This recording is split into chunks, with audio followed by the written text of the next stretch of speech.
Good evening, ma'am, and first of all, congratulations for and best wishes for your release. তো কেমন লাগছে?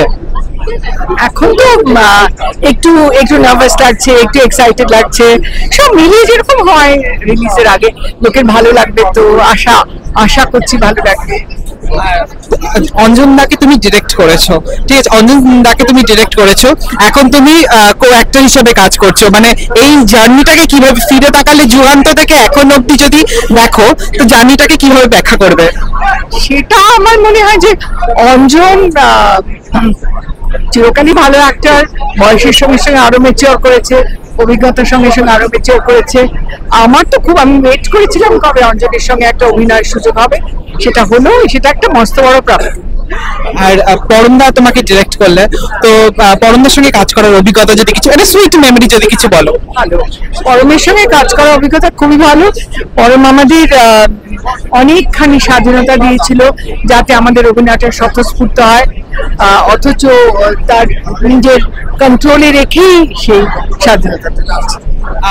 তুমি নিজে এত বড় মাপের একজন ডিরেক্টর, তো তুমি যখন অভিনয় করছো অন্য কোনো ডিরেক্টরে তারা ডিরেক্টেড, তখন মনে হয়েছে যে আমার এই সিনটা এরকম ভাবে না, আমি অন্যভাবে করতে চাই? কখনো কখনো মনে হয় না তা নয়, তবে এখানে তো আমি অভিনয় করছি, সুতরাং আমি মোটামুটি অভিনয়টার দিকেই থাকি, মানে আমি সচেতন থাকি কি হচ্ছে না হচ্ছে, তবে আমি অভিনয় এখানে পরমের সঙ্গে আমার যে খুব একটা মতের অমিল হয়েছিল তেমন।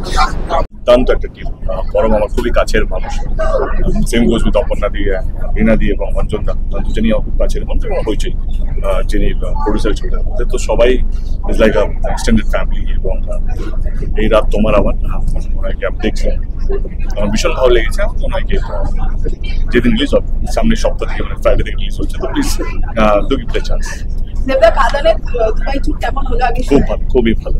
সেখানে তুমি একদম বাঙালি বাবু সাজে গেছিলে, এটা মনে হয় খুব সচেতন ভাবে যে বাংলাকে, আমি বাংলাকে রিপ্রেজেন্ট করি, তো আমার মনে হয় ইটস ইন্টারন্যাশনাল প্ল্যাটফর্ম, সেখানে আমি আমার কালচার নিয়ে যাচ্ছি, তো আমার মনে হয় বাংলা রুট, বাংলা কালচার, বাংলা সভ্যতাকে রিপ্রেজেন্ট করছি দুবাইতে। এবং আমি গিয়ে দেখলাম কে ওইখানে শুধু আমি নয়, যারা যারা দেখতে এসে অনেকেই ধুতি, অনেকেই শাড়ি পরে এসছেন, তো আমার মনে হয় কি মানে খাদান যেভাবে গ্রো করছে, মানে আমার যেটা বলেছেন 2027-28-এর মধ্যে 50 কোটি টাকা বক্স অফিস করতে হবে, তো বাংলায় বসে থেকে সেটা হবে না, ন্যাশনাল ইন্টারন্যাশনাল মার্কেট, যেখানে যেখানে বাঙালিরা আছেন, Bengali from Bangladesh, Bengali from West Bengal, সেই তাদেরকেও নিয়ে আসতে হবে এক ছাত্রতলায়।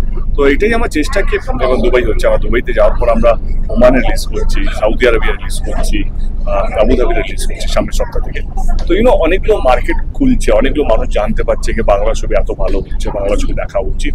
এবং আমরা থাইল্যান্ড রিলিজ করছি, অস্ট্রেলিয়া রিলিজ করছি, লন্ডন রিলিজ করছি, এই ফেব্রুয়ারি মাসে অনেক জায়গায় অনেকগুলো দেশে রিলিজ করছি। আমরা সবটাই যেতে পারবো না, কারণ আমার রঘুটাকারের শুটিং শুরু হয়ে যাবে সামনের মাস থেকে, তার একটা আলাদা প্রিপারেশন আছে, বাট আমার চেষ্টা হচ্ছে কয়েকটা কান্ট্রি আমার যাওয়া।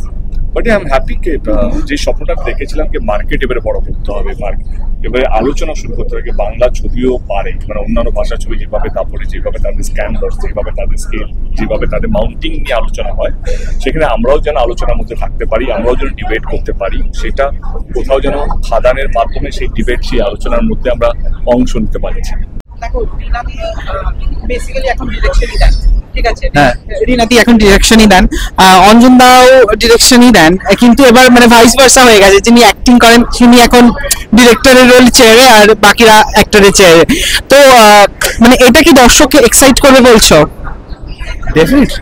এবং তেনারা ডিরেক্টর হওয়ার আগে কিন্তু সকলেই অভিনেতা, মানে অপর্ণা সেন আগে অভিনেত্রী, তারপরে ডিরেক্টর, অঞ্জন দত্ত আগে অভিনেতা, তারপরে ডিরেক্টর, পরমদাও তাই। তো মানে এই একটা ডিরেক্টর অ্যাক্টর, এই তিনজন ডিরেক্টর অ্যাক্টরের সম্মিলিত যে প্রয়াস, সেটা কিরকম হবে দেখার জন্য আই এম শিওর সবাই। তিনজনের কেমিস্ট্রিটা I am sure will be great, কারণ এই তিনজন একে অপরের সঙ্গে আগে কাজ করেছে এবং একে অপরকে এত ভালো করে চেনে, এত বছরের সম্পর্ক।